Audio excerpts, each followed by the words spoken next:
Assalaamu calaykum waraxmatullaahi wabarakaatuh. Kusoo dhawaada kanaalka Tarjumaad. Maanta waxaan idiin soo gudbinaynaa qiso ah wiilkan hooyadii ayuu wuxuu ka dalbaday in ay u doonto gabar wanaagsan. Hooyadiina waxay ku qaldantay gabar kale oo aan ahayn midii uu rabay. Laakiin markii dambe Allah ayaa u qadaray khayrka iyo qoftii uu rabay. Ka hor intaynan qisadan bilaabin, ka mid noqo asxaabta ku xiran kanaalkan.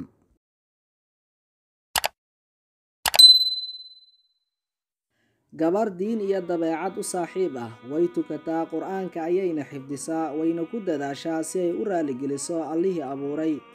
Maalin walba waxay aadaa masjidka salaada maqrib, salaada kadibna gabdhaha yaryar ayay la xifdisaa quraanka ilaa laga gaaro salaada cishaha. Gabadhan waxay aad uga heshay wiil dariskooda ah kaasoo ay aragtay mar walba jamaacada masjidka in aysan dhaafin. Waxayna ahayd mid dareemaysa farxad aad u weyn markii qoyskeeda ay ka sheekeynayaan wiilkaas akhlaaqdiisa wanaagsan.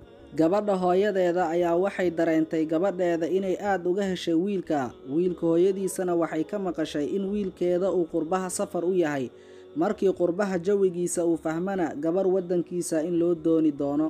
Hooyadiina aad ayay warka ugu faraxday. Habeenkii uu ku beegnaa safarkiisa maqribka kadib, hooyadii gabadheeda waxay ka codsatay inay raacdo si ay wiilka u sagootiyaan. Hooyadii waxayna ku fikiraysay gabadheeda wiilka inay is arkaan si ay u noqoto xaaskiisa mustaqbalka.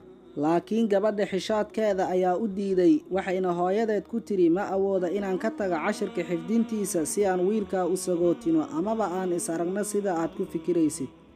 Wiilkii wuxuu u safray wadanka Holland 6 bilood kadibna wuxuu go'aansaday inuu guursado ayadoo ay jirto inuu marayo duruuf aad u adag, laakiin kalsoonida uu Alla ku qabo iyo inuu rumaysan yahay rasuulka sallallahu calayhi wasallam hadalkiisa oo ahaa saddex Alla ayaa u kaalmeynayo qofka mujaahidka oo jidka Alla ku jihaadayo iyo adoonka raba inuu isxoreeyo iyo qofka guurdoonka raba inuu dhoorsado. Dhiirigelin ayayna ugu noqotay in uu guursado. Hooyadiisa ayuu u wakiishay arintan wuxuuna kula dardaarmay in ay ka bilowdo midda dhow. Wuxuuna ula jeeday gabadha dariskiisa ah sababtoo ah waa ay qancisay. Laakiin hooyadu waxa ay u malaysay inuu la dardaarmayo gabdhaha qaraabadiisa mid ka mid ah. Waxayna u safartay in ay u doonto gabadha habaryartii. Markii ay tiri wiilkayga dibadda ayuu ka shaqeeyaa, waa ay u soo dhawaatay waa ayna ag fariisatay.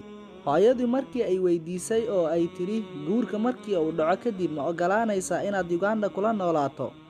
Gabadhii waa ay isbedeshay waa ayna xanaaqday waxay tiri Uganda maya macquul ma aha. Hooyadii waxay u soo laabatay magaaladeeda ayadoo qalbigeeda uu jaban yahay tiiraansanna. Markii gurigeeda ay u soo dhawaatay wadada waxaa kula kulantay gabadha dariskeeda ahayd waxayna weydiisay sababtay u tiiraansan tahay. Qisadeeda ayay u sheegtay kadibna waxay weydiisay waxay tiri gabadhaydii waan ku jeclahay adabtaada iyo akhlaaqdaada darteeda.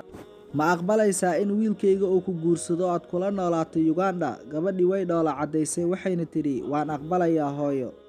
Isla galabtiiba hooyadii iyo qoyskeeda waxay aadeen inay gabadhii doonaan. Kadib waxay wacday wiilkeedii markii ay salaantay ayna u sheegtay gabadhii inay guurka aqbashay ayay taleefanka waxay u dhiibtay gabadhii si ay wiilkeeda ula hadasho. Gabadhii markay salaantay wiilka ayay weydiisay ka waran jawiga Uganda waa sidee. Markaasuu wuxuu ku jawaabay Uganda ma joogi aniga waxaan joogaa Holland. Hooyadayda mar walba sidaa ayay u gaftaa oo waxay tiraahdaa Uganda. Aniga aad ayaan u faraxsanahay waayo hooyaday waxay fahantay rabitaankayga dardaarankayga waa ay fulisay adiga ayayna ku soo doortay markii aan dhahay ka bilow midda dhow. Gabadha aad ay u faraxday waxayna dareentay inuu asagaba rabay sidii ayada u rabtay. Wax badan ayay Ilaahay bariday in uu u yeelo Alle rabitaankeeda. Allah ayayna ku mahadisay waxayna tiri run ayaad sheegtay rasuulka Allah markii aad tiri qofkiin hadduu wax tamaninayo ha badsado waayo rabbigiisa ayuu wax weydiisanayaa.